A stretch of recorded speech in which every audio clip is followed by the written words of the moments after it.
Vance, hey, Gents, in your experience, what is the best long tail keyword structure for ranking? Location plus keyword or keyword plus location? Well, natural language patterns would be location plus keyword, right? I typically focus on the other way around for SEO though, which is keyword plus location. So like tree service plus city is how most people search. Although it's going a lot more towards just tree service, keyword near me. It's going a lot more towards that. But, natural language patterns is city plus keyword, right? It makes more sense to say Culpeper tree service than tree service Culpeper. Does that make sense? So, again, as far as ranking, I tend to try to target the keyword as usually because that's the way, most people still search, other than with near me terms would be like keyword plus location. But if I'm going to title, like if I was going to create a generic brand, like over like an exact match keyword, I would do it city plus keyword. Does that make sense? Because it's more natural sounding.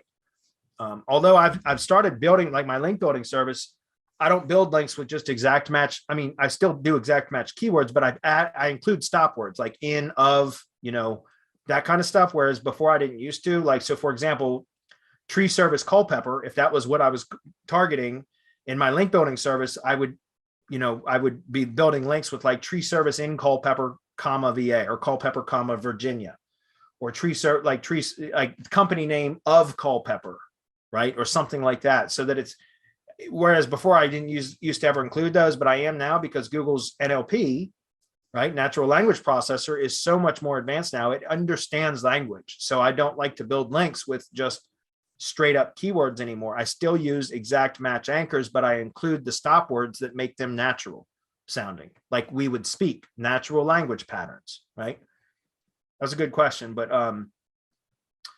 yeah. He said, I just took an electrician as a client and also need to add commercial and residential in there as well. Thank you in advance. Yeah, I mean, again, for title tags and things like that, I'll still put like SEO titles. I'll still put it the way that people search. So like I'll put tree service Culpeper VA, for example, or tree removal, Richmond VA or something like that in the title tag. But in the content, when we optimize content, I try to include the stop words to make it read naturally. And then also in the inbound link profile. So when for anchor text for inbound links, do the same thing. I put it to where it reads naturally because Google understands, their natural language processor understands our speech. Like it understands the English language very well. So there's no need to target it on an exact match like level anymore, because I think that's unnatural, if that makes sense. Vance, I know this is your name here, but I know you're in the mastermind. So anytime you have questions you want answered much more in depth, man, use the mastermind Facebook group. We can get into it real deep there.